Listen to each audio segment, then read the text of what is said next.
Voilà mes amis, on va reprendre notre cours de Tanar sur le roi David. On se rappelle que le dernier cours, David s'est battu contre Goliath, il est arrivé à faire tomber Goliath.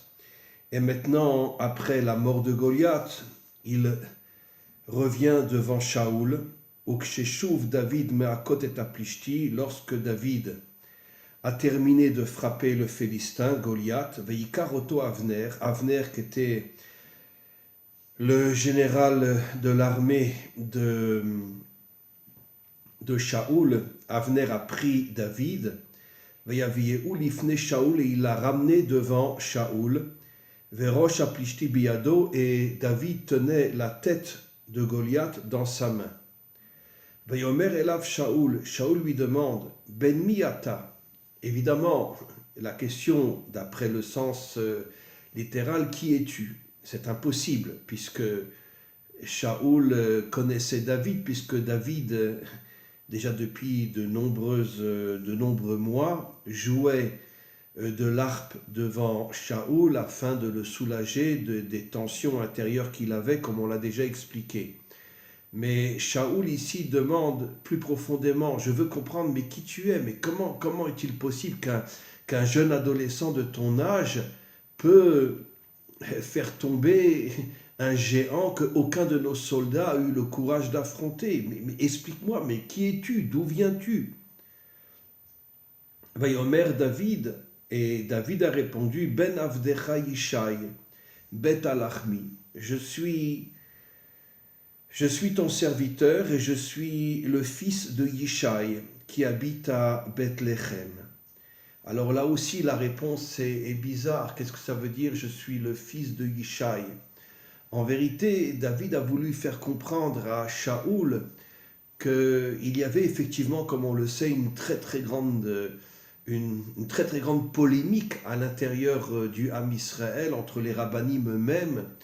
Il y en avait qui avaient raison, il y en avait qui avaient tort. Est-ce que Ruth pouvait se convertir, puisque Ruth vient de Moab, et on sait que les hommes de Moab ne peuvent pas se convertir. Mais il y avait de nombreux rabbinim qui disaient que même les femmes de Moab ne peuvent pas se convertir. Et ils se trompaient bien sûr. Et il y en avait d'autres qui disaient que oui, les hommes ne peuvent pas se convertir, mais les femmes peuvent se convertir. Et David a voulu faire une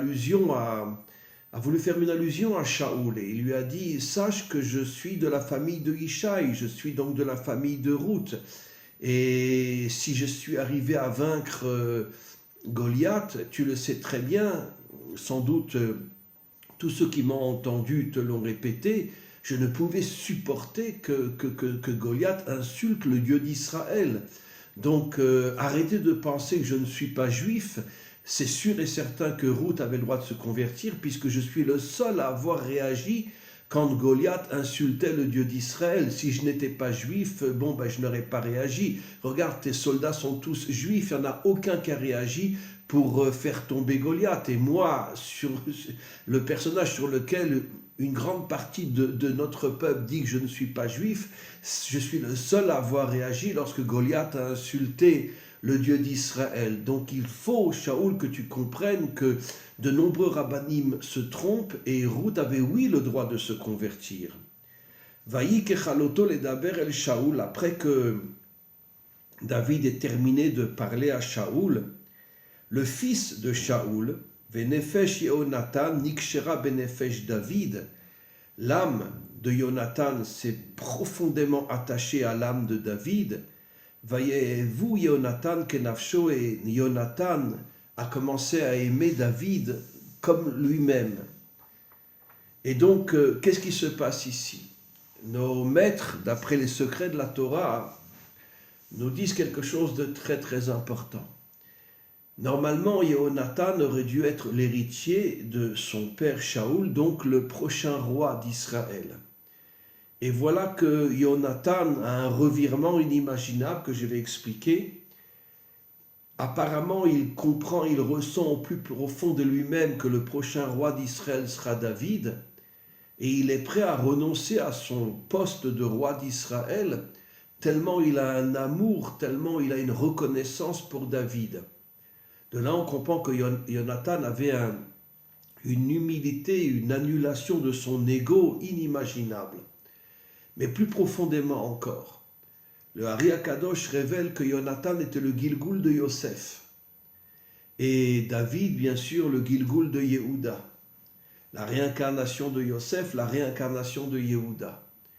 Et on se rappelle que Yosef, à l'âge de 17 ans, avait quand même fait une grave erreur, dans la mesure où il avait révélé ses rêves à ses frères, et il leur avait dit, vous prosternez tous devant moi. Il n'avait pas besoin de raconter ses rêves, il devait les garder pour lui, surtout que c'est une insulte inimaginable, et d'une certaine manière une honte inimaginable à l'égard de ses frères de leur dire vous vous prosternez devant moi alors qu'il était pratiquement le plus jeune des frères et beaucoup plus jeune que Yehuda. Comment Yehuda va se prosterner devant Yosef? Et on voit que finalement ici Jonathan répare la faute qu'il a faite dans son passé, et dans son passé, il avait donc encore une fois dit que c'est vous qui vous prosternez devant moi. Et là maintenant, il renonce à son statut de roi et le donne à David. Ce qui veut dire que ici, Jonathan a réparé la faute qu'il avait faite dans sa jeunesse, qui lui avait d'ailleurs valu d'être vendu par Yehuda. Il répare tout. Et nos maîtres vont plus loin encore, et ils disent qu'en vérité que Jonathan va se réincarner dans le Mashiach ben Yosef, et bien sûr David va se réincarner dans le Mashiach ben David, et que Yosef préparera la venue du Mashiach ben David, la préparer dans le sens le plus fort du terme. Et donc on voit que Yosef est arrivé à réparer l'erreur qu'il avait faite quand il était jeune. Quand il se réincarne dans Jonathan, il s'annule devant David, et quand il reviendra sous la forme du Mashiach ben Yosef, il s'annule encore une fois devant David. Et pourquoi? Comment c'est possible? Alors on a déjà expliqué, parce que Yosef a traversé des épreuves inimaginables. Il a quand même été vendu à l'âge de 17 ans en Égypte, excusez-moi. Il a été vendu à l'âge de 17 ans en Égypte, et jusqu'à la fin de sa vie, il a quand même traversé des épreuves inimaginables. Il a dirigé l'Égypte pendant 80 années, sans compter les épreuves qu'il a eues avant, 12 ans en prison et l'épreuve avec la femme de Poutifar. Il a dirigé le pays le plus corrompu, le plus débauché, le plus idolâtre qui existait. Il n'est jamais tombé. Et donc il a compris que toutes les épreuves qu'il a eues en Égypte, c'était justement pour réparer la grande erreur qu'il avait faite d'oser dire à ses frères qu'ils se prosterneront devant lui. Et donc ces épreuves lui ont fait faire teshuva, lui ont ouvert sa conscience et lui ont fait prendre conscience que même si tu vois des choses, il y a des choses que tu vois mais que tu dois garder secrètes et que tu n'as pas besoin de les révéler, surtout d'humilier tes frères, en leur disant qu'ils se procéderont devant toi. Et petit à petit, il a tout réparé jusqu'à ce qu'il revienne sous la forme du Mashiach ben Yosef. En tous les cas, comme on le verra encore, que Jonathan avait vraiment un amour inimaginable pour David, parce que Jonathan a compris que le vrai Mashiach serait David et non lui-même, même si lui va aussi jouer un rôle comme préparation à la venue du Mashiach ben David, en tant que Mashiach ben Yosef. Mais malgré tout, le vrai Mashiach sera le Mashiach ben David. On continue. Vayikacheu Shaul bayom ha'u, velo natno lashuv bet aviv. Quand Shaul a compris la grandeur, la force, la puissance de David, il l'a ramené chez lui à la maison et il ne l'a plus jamais laissé repartir voir sa famille. Il le voulait tout le temps à ses côtés. Vayichot Yonatan ve David brit. Maintenant, Jonathan et David ont fait une alliance entre eux, Ba'avato, tellement ils s'aimaient, parce que Jonathan aimait David comme lui-même. Va'itpashet Jonathan et Ameil asher alav, et Jonathan qui portait, on pourrait dire, il portait un habit royal, a enlevé son habit, Va'itneu le David, et il l'a donné à David, et il a aussi donné son épée à David, il a aussi donné son arc à David, et il a donné sa ceinture à David. Ça veut dire qu'il a fait comprendre à David, je m'annule complètement devant toi, je renonce à la royauté, et c'est toi qui vas être le vrai guerrier, je te donne mon épée, je te donne mon arc, je te donne ma ceinture, je te donne toutes mes forces, parce que j'ai confiance en toi et je sais que c'est toi le futur roi d'Israël et c'est toi le futur Mashiach. Vayetse David bechol asher yishlachenu Shaoul. Maintenant, Shaoul a compris que David avait une force inimaginable et donc il ne s'est pas uniquement contenté de voir David jouer. Excusez-moi encore une fois, je suis désolé, mais en Israël, il y a une épidémie de grippe et de rhume inimaginable et je suis très très enrhumé. Et donc, c'est pour ça que je ne vais pas faire mon cours trop longtemps parce que je suis épuisé, mais bon, je fais malgré tout un minimum. Et donc, Shaoul a nommé David à la tête de son armée, et c'est ce qu'on voit ici, Vayetse David, Bechol Asher Yishlachenu Shaoul. Shaoul envoyait David dans des missions de guerre très dangereuses. Shaoul, au fur et à mesure qu'il voyait que David réussissait dans toutes les missions qu'il lui donnait, il l'a placé finalement à la tête de son armée. Et le peuple était extrêmement content, parce que tout le monde avait entendu l'histoire de David et Goliath. Tout le monde était extrêmement content de voir David à la tête de l'armée de Shaoul. Et même tous les serviteurs de Shaoul étaient très très contents de ce choix.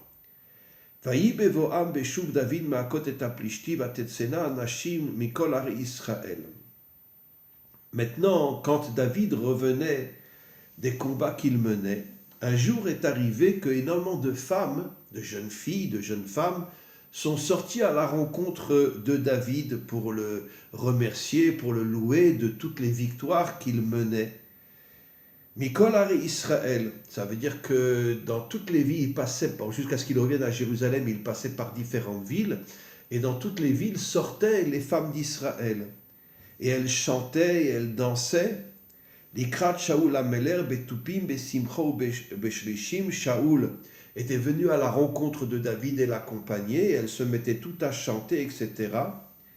Mais il s'est passé quelque chose d'assez embêtant. Et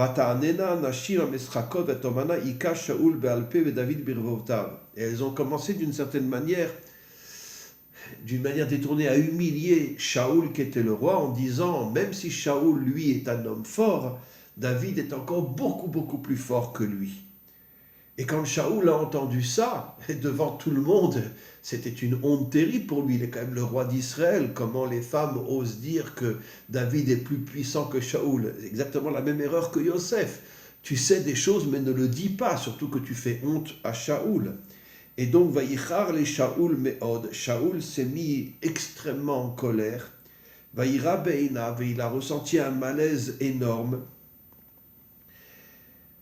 Vayomer natnu les David revavot, et il s'est mis à hurler et dire comment ils osent dire que David est infiniment plus puissant que moi, et moi il me considère comme quelqu'un de misérable alors que c'est moi le roi. Vayi Shaoul oyen et David. À partir de ce moment-là, Shaoul a commencé à avoir une jalousie énorme parce qu'il a vu que tout le peuple avait beaucoup plus, on pourrait dire, avait beaucoup plus de reconnaissance à l'égard de David qu'à l'égard de Shaoul, qui était malgré tout le roi. Au début, Shaoul aimait énormément David, mais quand il a vécu cette honte inimaginable, il a commencé à détester David, dans le sens une jalousie inimaginable, à partir de ce jour-là.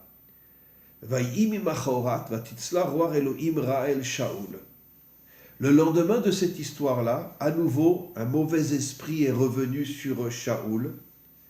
Vaïtnave betor habayit veDavid menagen beyado. Et je m'excuse, excusez-moi, c'est pas très poli de se moucher pendant le cours, mais je suis très enrhumé. Vaïtnave betor habayit veDavid menagen beyado. Et David était avec son arc pour essayer de le calmer. Vachanit beyad Shaoul, et Shaoul se rapprochait de sa lance. Il a voulu, comme on va le voir, il a voulu tuer David. Vayatel Shaoul et Tachanit.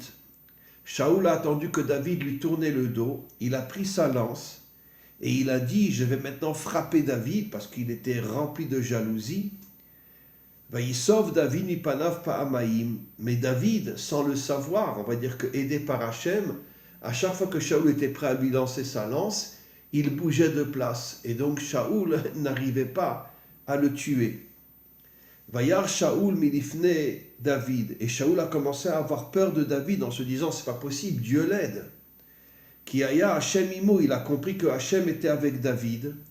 Ou Meim Shaoul Sar, il a compris que Hachem avait quitté Shaoul. Donc sa jalousie n'a fait qu'augmenter encore. Au lieu de se dire, bon, ben, très bien, au lieu d'être comme son fils et de s'annuler devant David, lui au contraire, la jalousie a explosé en lui. Vayasireu Shaoul Meimo. Shaoul a dit à David, bon, je ne veux plus que tu sois dans ma pièce, je ne veux plus que tu joues de l'harpe devant moi. Et il l'a désigné comme étant uniquement un général d'armée, et il l'envoyait toujours dans des missions extrêmement dangereuses. Mais David réussissait dans toutes les missions extrêmement dangereuses dans lesquelles Shaoul l'envoyait. Pourquoi ? Parce que Hachem était constamment avec David. Vayar Shaoul Asher ou Maskil Meod, quand Shaoul a compris que David était d'une force et d'une intelligence absolument incroyable, Vayagor Mepanav, il a commencé à avoir des envies de le détruire. Vechol Israël ve Yehuda ohevet David, mais par contre, tout Israël et toute la tribu de Yehuda aimait David, ki hu yotzeu ba lifnehem, parce que David était le chef des armées d'Israël. Vayomer Shaoul el David. Voilà, on va s'arrêter là. Je vais juste expliquer maintenant.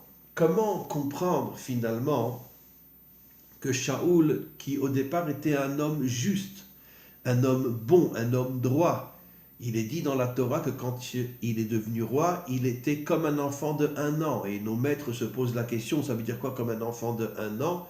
Et nos maîtres répondent, il n'avait jamais fauté, comme un enfant de 1 an qui ne faute pas.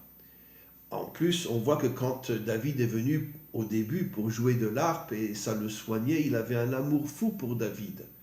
On voit comment il l'a récompensé quand il a tué Goliath en le nommant chef des armées d'Israël. Et tout a changé au moment où il se rend compte que l'ensemble du peuple a plus d'estime pour David que pour lui-même. Alors d'abord, il faut comprendre le fond des choses, que Shaoul n'a pas voulu accepter. Shaoul est de la tribu de Benyamin. Or, ça fait des siècles que tout Israël sait que les vrais rois viennent de la tribu de Yehuda. David était de la tribu de Yehuda et le Mashiach sera de la tribu de Yehuda. Donc, c'est difficile à comprendre. Même s'il a été nommé premier roi d'Israël, il savait très bien que ça ne pourrait pas durer. D'ailleurs, c'est la raison pour laquelle Yonatan s'est annulé devant David, puisque Yonatan était de la tribu de Benyamin, et Yonatan avait ce courage, cette force, cette authenticité, cette humilité de reconnaître qu'il ne pouvait pas être le prochain roi d'Israël. Maintenant qu'il y a David, et David est de Yehuda, c'est à David d'être roi d'Israël. Mais pourquoi Shaoul, lui, n'a pas voulu céder ? Alors que Shaoul, évidemment, savait lui aussi que les vrais rois d'Israël viennent de Yehuda. Qu'est-ce qui s'est passé ? De là, on comprend quelque chose de très simple et en même temps très profond.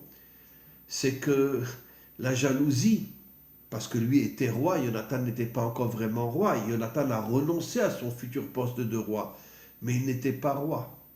De là, on comprend que, d'une certaine manière, ce que j'ai expliqué souvent, et que malheureusement, qui est plus vrai que la vérité elle-même, tous les dirigeants, dans 100% des cas, sont des êtres extrêmement mauvais, qui sombrent finalement dans le culte de l'orgueil, dans le culte de l'ego, et qui ne veulent absolument pas lâcher leur pouvoir. Nos maîtres nous disent, ils placent les différents défauts de l'homme, et ils disent le plus haut, c'est l'orgueil politique. Après l'orgueil, c'est-à-dire la débauche, et après, bon, ils descendent encore, mais même la débauche, ils la mettent en dessous de l'orgueil politique. L'orgueil politique est un orgueil qui est terrible. Une fois que l'homme atteint le pouvoir, il y en a un sur des milliards qui arrive à rester humble, comme le roi David bien sûr. Donnons un autre exemple. Beaucoup plus tard va venir Jéroboam. Je l'ai déjà expliqué souvent. Jéroboam, avant de devenir le roi des 10 tribus d'Israël, parce qu'il y a eu une séparation entre Yehuda et les 10 tribus d'Israël, mais avant de devenir le roi des 10 tribus d'Israël, la Torah, la Bible dit clairement c'était un homme juste, un homme droit, et le plus grand sage d'Israël, un sage authentique, un homme extraordinaire. On dit qu'il était blanc, il n'avait aucune faute, il n'avait rien. Et le jour où il prend la tête des 10 tribus, il devient une crapule comme c'est pas possible de l'imaginer. Il fait rentrer l'idolâtrie dans le peuple, il devient un assassin, il devient un débauché, il devient un idolâtre. Qu'est-ce qui se passe? Il semblerait, on voit avec certitude que le pouvoir est le plus grand des défauts et tue l'homme. Le pouvoir tue l'homme. Ça veut dire que même la débauche ne tue pas l'homme autant que le pouvoir. Parce que finalement, quand un homme a le pouvoir et il domine les autres, j'oserais presque dire qu'il se prend pour Dieu. Et finalement, il ne voit même plus ses limites, il ne voit même plus qu'il n'est qu'un homme. Il est complètement aveuglé par cette force et ce pouvoir qu'il a en lui, et ça le rend fou. C'est pour ça que nos maîtres n'arrêtent pas de dire que dans toute l'histoire humaine, on peut compter sur les 3 doigts de la main des gens de pouvoir qui sont restés des gens humbles. Moshe, qui dirigeait Israël, il est dit sur lui le plus humble de tous les hommes. David, lui aussi, était un homme d'une humilité inimaginable. Mais on peut les compter sur les 2-3 doigts de la main sur toute l'histoire. Tous les dirigeants sont corrompus. Tous les dirigeants sont en vérité de véritables crapules qui se cachent derrière un miroir, derrière une vitrine de soi-disant ils veulent le bien du peuple, etc. Mais on ne peut même pas imaginer la puissance maléfique qu'il y a en eux. Ils asservissent les peuples, ils mentent au peuple. Et malheureusement, la Torah a le courage de nous dire que même des gens qui au départ étaient des justes, authentiques, comme Jéroboam, comme Shaoul, dès qu'ils ont atteint le pouvoir, ça les a complètement aveuglés, ça les a complètement rendus fous. Alors la question sur laquelle je voudrais terminer, mais alors, comment on fait? Comment le Mashiach fera? Comment David a fait pour avoir le pouvoir et malgré tout rester un homme humble, comme il est dit encore une fois sur Moshe, l'homme le plus humble des hommes, Anav Mikol Adam, le plus humble des hommes. Comment c'est possible? Comment? Alors, c'est pour ça que sur David, il est dit « Ve'Hashem imo, Ve'Hashem imo ». Le problème, c'est que le pouvoir nous fait oublier notre connexion avec Hachem. Mais quand on est un homme de pouvoir et qu'on se renforce encore plus qu'avant qu'on soit au pouvoir avec Hachem, Hachem nous protège et nous empêche de sombrer dans le culte de l'ego, dans le culte de l'orgueil. C'est pour ça qu'on sait que le roi David, tout en étant un roi, tout en étant un guerrier inimaginable, il avait une connexion avec Hachem inimaginable. Il se levait toutes les nuits à minuit jusqu'au matin. Il dormait très très peu, disent nos maîtres. Pourquoi? Alors que toute la journée, il était en train de diriger son peuple ou en train de se battre contre les ennemis d'Israël. Et il avait besoin de dormir. Il dormait très très peu. Toute la nuit, pratiquement, il étudiait la Torah. Il louait son Créateur. Et pourquoi? Parce que David savait que s'il n'a pas une connexion très très très très très forte avec le Maître du monde, il va sombrer comme tous les autres dirigeants dans la pourriture des dirigeants. Et donc c'est pour ça qu'il s'est connecté avec Hachem encore plus qu'avant de devenir roi. Et ça sera ça, finalement, l'attitude du Mashiach lui-même. Le Mashiach va être un homme qui aura une connexion avec Dieu comme jamais personne n'aura eu avant lui. Il va avoir une connexion tellement énorme qu'il va pouvoir devenir d'une certaine manière le dirigeant de l'humanité tout entière sans tomber dans l'ego, sans tomber dans l'orgueil. Et donc on voit qu'il n'y a pas de solution.